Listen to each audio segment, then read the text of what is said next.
જ્યાં હંમેશા સમાજનું સારું કામ થતું હોય ત્યાં હવનમાં હાડકા નાખવાની કામગીરી આજની તારીખે પણ આપણા જ સમાજની 2% ટપોરી ગેંગ કામ કરી રહી છે।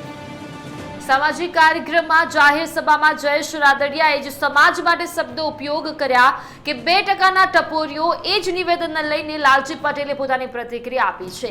લાલજી પટેલે કહ્યું કે જયેશ રાદડિયાના પિતા અમારા સમાજના સિંહ કહેવાતા। દરેક સમાજમાં 2-5 લોકો એવા હોય જ છે કે જે સારી પ્રવૃત્તિઓનો વિરોધ કરતા હોય અને જયેશ રાજકારણમાં પણ સમાજની ખૂબ તાકાતથી સેવા કરે છે જેવું લાલજી પટેલે કહ્યું। જો જયેશભાઈ એ અમારા પાટીદાર સમાજના બાહોશ ધારાસભ્ય છે।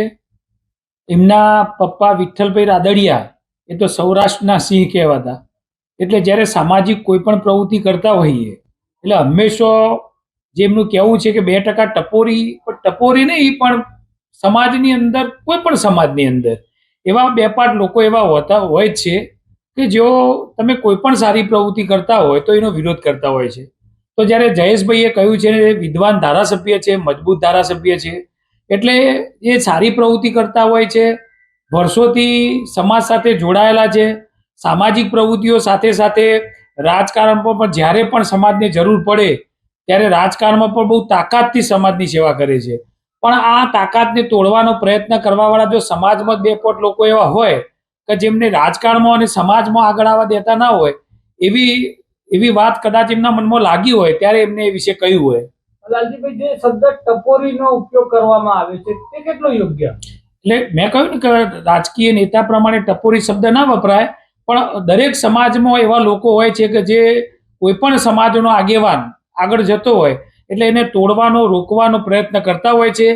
તો આવી ભાષામાં જ્યારે વાત કરે તો યોગ્ય છે, પણ હવે જયેશભાઈ બહુ આવો નેતા અને વિદ્વાન છે એટલે જે પણ બોલ્યા છે એ બહુ વિચારીને બોલ્યા છે। લાલજીભાઈ, તો તમે સમાજને શું સંદેશો આપો?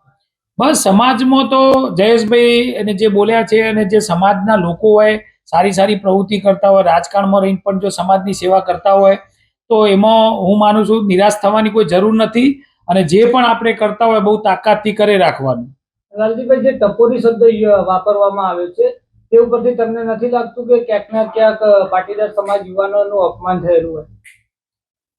આમાં કેવું છે કે આવડું મોટું જ્યારે સમાજનું સ્નેહ મિલન જ્યારે 511 દીકરીઓનો જે આવડો મોટો મેળાવડો હોય એમને સામૂહિક વિવાહ થતા હોય એટલે બહુ બધા કામનો લોડ હોય એટલે કદાચ બોલવામાં એવું થઈ ગયું હોય, પણ વાત કહેવાની એવી હતી એમની કે ભાઈ સમાજની અંદર પણ નડવાવાળા લોકો હોય એ સમાજે જ સબક શીખવાડવો જોઈએ।